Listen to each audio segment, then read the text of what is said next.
আমরা সকলেই কমবেশ জানি যে আল্লাহ সুবহানাহু ওয়া তাআলা আমাদের সকলের রিজিক, আমাদের সকলের হায়াত এটা নির্ধারণ করে রেখেছেন। ঠিক না ঠিক? তো এই যে আল্লাহ সুবহানাহু ওয়া তাআলা আমাদের জন্য হায়াত নির্ধারণ করে রেখেছেন, রিজিক নির্ধারণ করে রেখেছেন, যেটুকু হায়াত, যেটুকু রিজিক নির্ধারিত আছে তার চাইতে বেশি হায়াত, বেশি রিজিক আমরা ভোগ করতে পারবো না। আল্লাহ সুবহানাহু ওয়া তাআলা বলেছেন, ওয়ালা ইউআখিরুল্লাহু নাফসান ইযা জাআ আজালুহা ওয়াল্লাহু খাবীরুম বিমা তা'মালুন। মানুষের যখন সময় এসে যাবে তখন এক বিন্দু পরিমাণ লেট করা হবে না, তখনই তার দুনিয়া থেকে চলে যেতে হবে। তাহলে বোঝা গেল আমাদের হায়াত এবং আমাদের জীবন এগুলো আল্লাহ সুবহানাহু ওয়া তাআলার পক্ষ থেকে কি হায়াত, জীবন নির্ধারিত। রিজিকও আল্লাহ সুবহানাহু ওয়া তাআলার পক্ষ থেকে নির্ধারিত। নবী সাল্লাল্লাহু আলাইহি ওয়াসাল্লাম বলেছেন, সহিহ হাদিসে আসছে যে একটি শিশু যখন মাতৃগর্ভে 4 মাস বয়স হয় গর্ভের, তখন আল্লাহ সুবহানাহু ওয়া তাআলার পক্ষ থেকে একজন ফেরেশতা আসেন, আল্লাহ একজন ফেরেশতাকে পাঠান। এই ফেরেশতা এসে ওই শিশুর মাঝে রূহ ফুৎকার দেন। রূহ কি করে? ফুৎকার দিয়ে থাকেন। এবং এই শিশু দুনিয়াতে এসে কতদিন হায়াত পাবে, কবে সে দুনিয়া থেকে বিদায় হবে সেটা লিখে দেন। এবং আরো লিখে দেওয়া হয় যে এই শিশু পৃথিবীতে এসে কতটুকু পরিমাণ কি রিজিক ভোগ করবে, কি আমল করবে। তাহলে এই হাদিস থেকে বোঝা গেল আমাদের হায়াত, আমাদের রিজিক এগুলা সব আল্লাহর পক্ষ থেকে নির্ধারিত এবং চূড়ান্ত। ঠিক না ঠিক? অথচ আমরা জানি অনেক আমল করলে, কোরআন এবং সুন্নাহ অনেক আমলের ব্যাপারে আমাদেরকে নির্দেশ করা হয়েছে যে অমুক আমল করলে, অমুক কাজটা করলে আমাদের রিজিক বাড়ে, হায়াত বাড়ে। এরকম আছে না?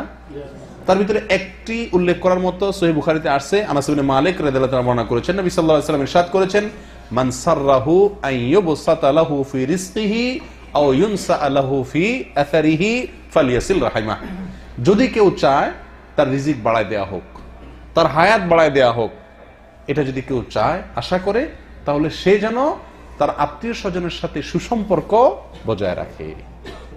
আত্মীয় স্বজনের সাথে সুসম্পর্ক বজায় রাখলে কি হবে? রিজিক বাড়বে, হায়াত বাড়বে। তাহলে একটু আগেই আমরা শুনলাম যে কোরআন এবং সুন্নায় আল্লাহ সুবহানাহু ওয়া তাআলা আমাদের রিজিক এবং হায়াত এগুলোর ব্যাপারে এগুলোর পরিমাণ আল্লাহ তাআলা চূড়ান্ত করে রেখেছেন। তাকদীরের উপর আমাদের বিশ্বাস আছে না?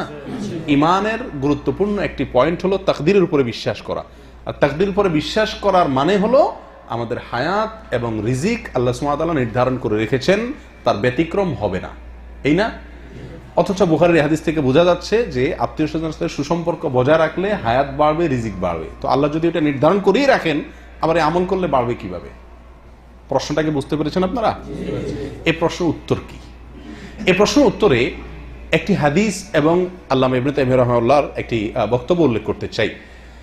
তিরমিজিতে এক হাদিসে আসছে, নবী সাল্লাল্লাহু আলাইহি ওয়াসাল্লাম বলেছেন যে এক সাহাবী নবী সাল্লাল্লাহু আলাইহি ওয়াসাল্লামকে জিজ্ঞেস করছেন, ইয়া রাসূলুল্লাহ, আমরা অনেক সময় বৈধ ঝাড়ফুঁক নেই, অসুস্থ হলে, অসুবিধা হলে, ঔষধ খাই চিকিৎসা হিসাবে, সতর্কতামূলক ব্যবস্থা গ্রহণ করি সতর্কতার জন্য।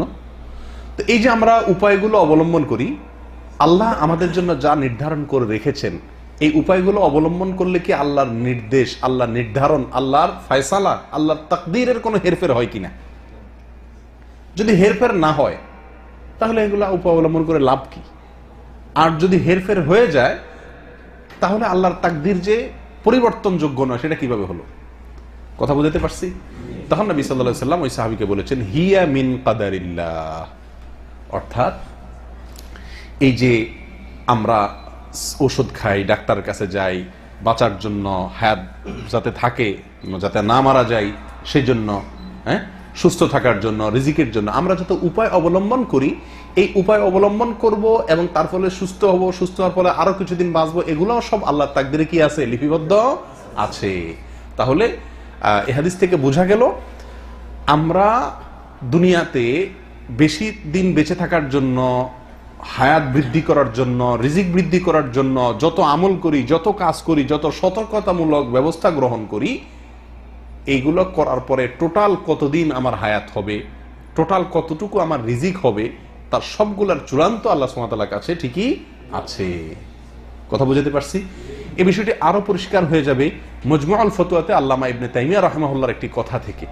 তিনি বলেছেন যে আল্লাহ সুবহানাহু ওয়া তাআলা নির্দেশ করেন ফেরেশতাকে যে অমুকের রিজিক লেখো, তুমি অমুকের হায়াত লেখো, তখন ফেরেশতা লেখেন যে অমুকের জন্য এত বছর, এত দিন, এত মাস, এত ঘন্টা, এত সেকেন্ড বরাদ্দ।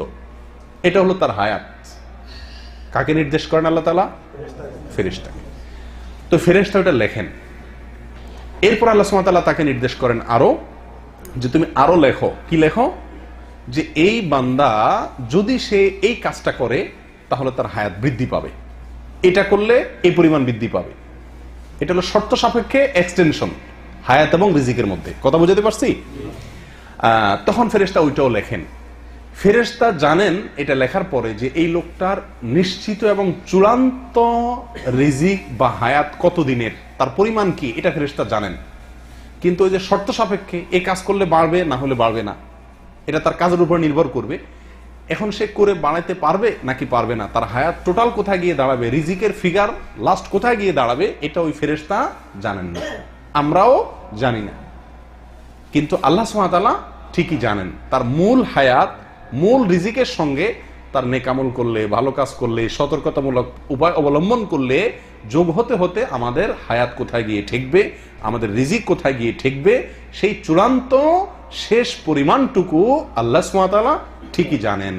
তাহলে আমরা বলতে পারি যে আমাদের তাকদীর এবং রিজিক এটা আগে থেকে আল্লাহ তাআলা চূড়ান্ত করে রেখেছেন। আর আমরা আমলের মাধ্যমে, কাজের মাধ্যমে, সতর্কতামূলক উপায় অবলম্বন করার মাধ্যমে আমাদের রিজিক এবং হায়াত বাড়তে বাড়তে কোথায় গিয়ে দাঁড়াবে সেটাও আল্লাহ সুবহানাহু ওয়া তাআলার এলেমে ঠিকই আছে। অতএব সেটাও আল্লাহর তাকদীরেরই অন্তর্ভুক্ত। তবে তাকদীরের দুইটা শ্রেণী, কিছু পরিমাণ হায়াত, কিছু পরিমাণ রিজিক যে চূড়ান্ত, যেটাকে তাকদীরে মুবরাম বলা হয়, সেটুকু হয়তো আমরা ওই ফেরেশতা জানেন, আমরা তো সেটুকুও জানি না। আর গায়রে মুবরাম যেটা অচূড়ান্ত, যেটা আমাদের কাজের সঙ্গে সংশ্লিষ্ট, অচূড়ান্ত, সেটা আমাদের দৃষ্টিতে অচূড়ান্ত। ফেরেশতা যিনি, তার দৃষ্টিতে অচূড়ান্ত, যিনি নির্দেশ করা হয়েছে যাকে লেখার জন্য, কিন্তু আল্লাহর কাছে সেটাও কি চূড়ান্ত এবং নির্ধারিত। তাহলে আমরা নেকামল করে রিজিক বাড়াচ্ছি, হায়াত বাড়াচ্ছি, এই বাড়ায় বাড়ায় কোথায় যে ঠেকবো এটাও আল্লাহ জানেন। অতএব ওইটাও আল্লাহর তাকদীরেরই অংশ। কথা বুঝে আসছে ভাই? আল্লাহ তাআলা আমাদেরকে বোঝার তৌফিক দান করেন।